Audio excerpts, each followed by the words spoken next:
Functions often come defined as quotients. So let's just write that word down, quotients. So functions come defined as quotients, by which we mean we have one function, cos x, let's say, divided by another function, cos x divided by x squared. What we do is we identify that as one function u divided by another function v. This then gives us yet another result, another formula that we need to be able to remember.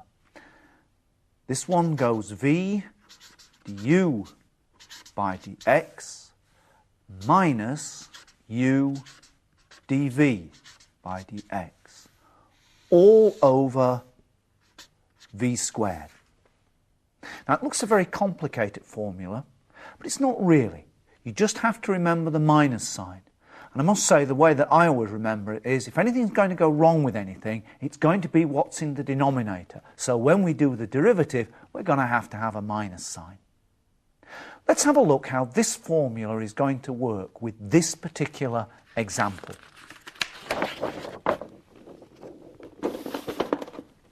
So, let's have a look at this example. Y equals cos x over x squared. And we've identified this as being u over v, u divided by v. So, u is cos x and v is x squared.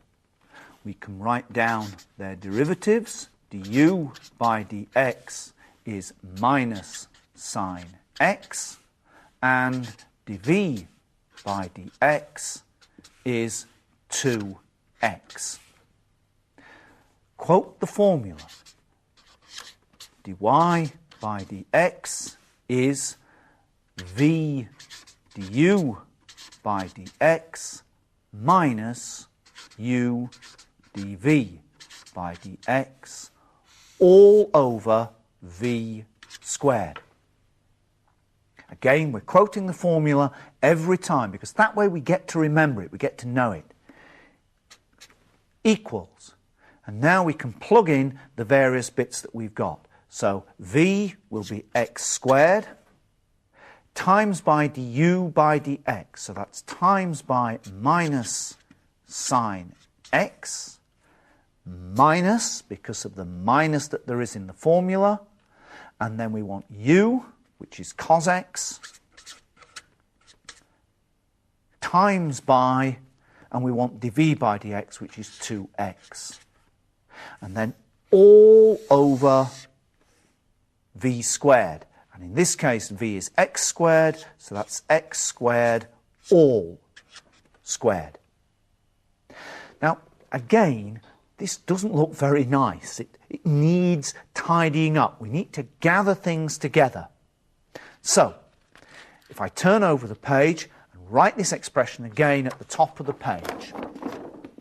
So, writing that down again, dy by dx is equal to x squared times minus sine x minus cos x times 2x all over x squared squared.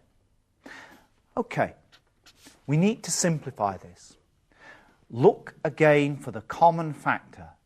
And there's an x there in the x squared, there's a minus sign there, a minus sign there, and an x there.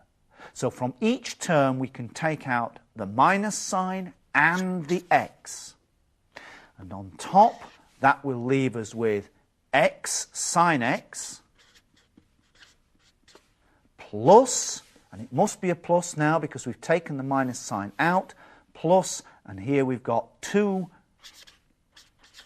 cos x left, all over, and now x squared all squared is x to the power 4. Having done that, we can see that there's now a factor of x common to both the top, the numerator, and to the bottom, the denominator. So we can divide the top and the bottom by x in order to simplify it. So the minus sign stays, minus x sine x plus 2 cos x all over x cubed. And we can leave it like that, simplified in that way. And that's useful because now if we wanted to, we could go on and put it equal to 0, and we could sort out maxima and minima and all that kind of thing. So it's always helpful to try and rearrange these expressions, particularly to get the top in a simplified form. Notice though that we didn't cancel any of these x's in here. They're part of the sin x, they're part of the variables. You can't just go cancelling them out. You can only cancel those out which are common factors. Let's take a second example. This time let's take it one that's just got polynomial functions of x in.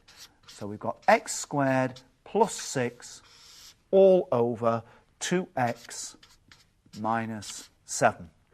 Just polynomials, no causes, no sines, etc. So this is a u over v, a quotient again. Let's line this one up. U equals x squared, and so du by dx will be 2x. V is 2x minus 7, and so dv by dx is just 2. Quote the formula, y equals v du by dx minus u dv by dx all over v squared. Now we've quoted the formula, we're now in a position to be able to substitute in the various pieces that we need. So, dy by dx is equal to, now this is v du by dx, so that's 2x minus 7 times by du by dx, which is 2x, minus u, which was x squared plus 6, times dv by dx, which was just 2. And this is all over v squared. So it's all over 2x minus 7 squared. Now again, we need to think about this one. We need to simplify it. We need to get together the various terms. And if we look, there's a common factor of 2 there and there. So we can take that 2 out as a common factor and put it at the front. So we have 2, and then when we multiply out with x times by 2x, that gives us 2x squared.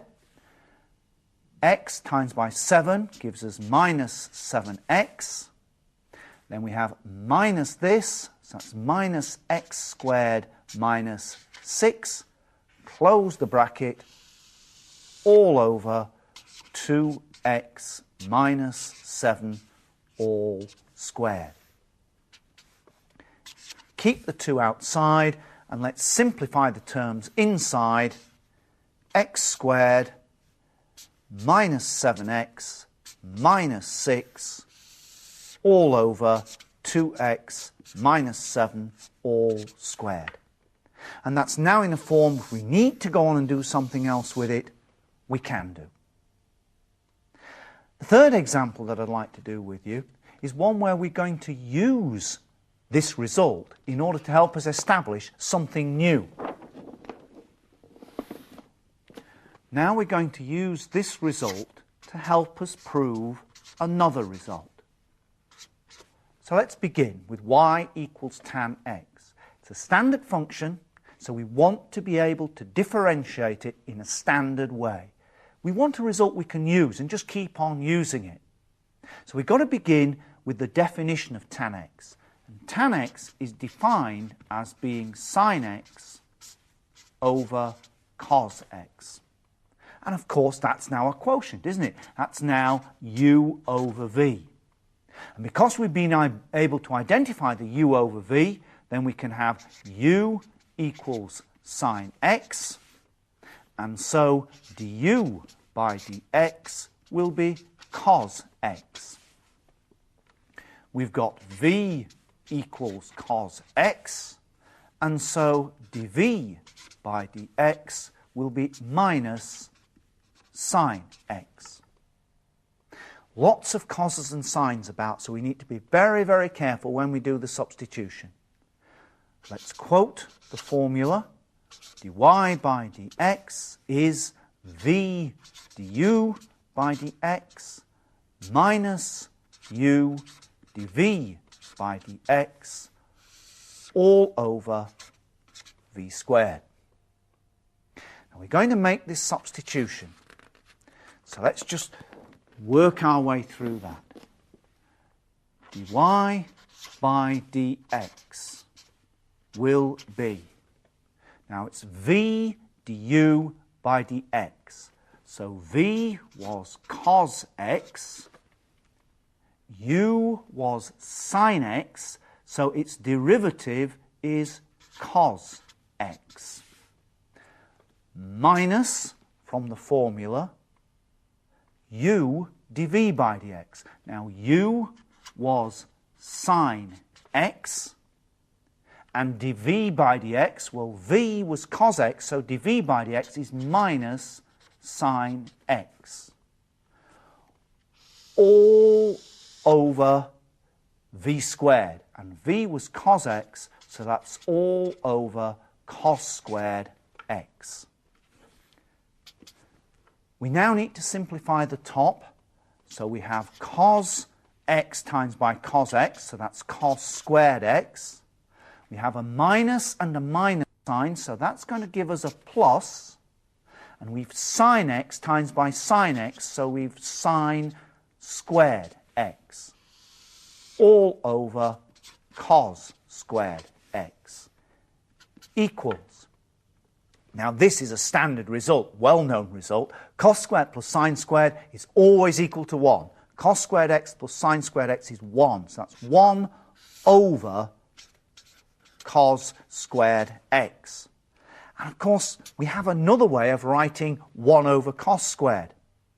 1 over cos x, we usually write as being sec x. So 1 over cos squared x, we would write as sec squared x. And so that's how we differentiate tan. And now we've got a standard result that the derivative of tangent is sec squared x. We can simply quote that and use it any time that we want to. We take one more example of using this in the same sort of way. Let's take the function y equals sec x. Now, we know the definition of sec x.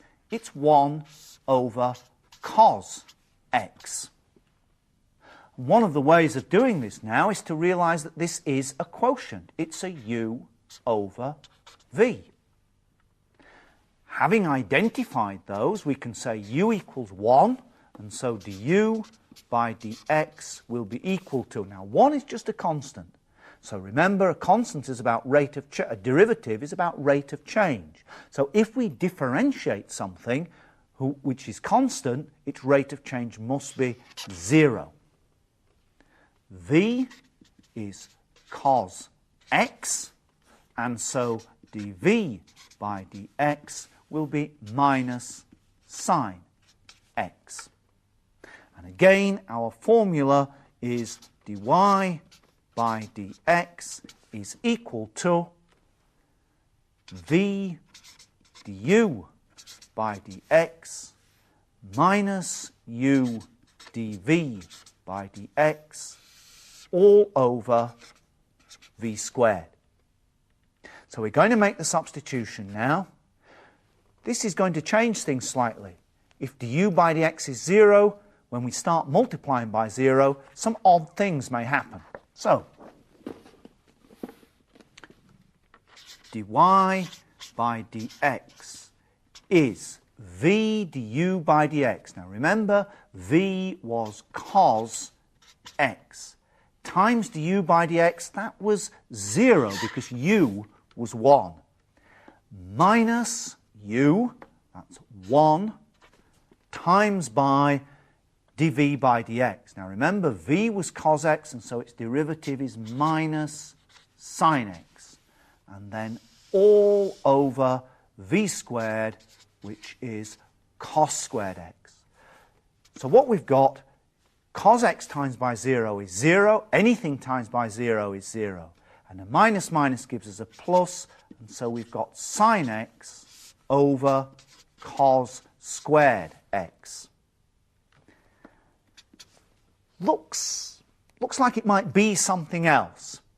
And remember that we've just seen that tan is sine over cos. So I can write this as 1 over cos x times sin x over cos x. Here I've got 1 over cos is sec x times sine over cos, which is tan x. So I end up with the result that the derivative of sec x is sec x tan x. So anytime we want to use the derivative of sec x, we can do so. All we do is we just write it straight down. Sec x, tan x, and that's it. We don't have to work it all out again. And that's the end of quotients.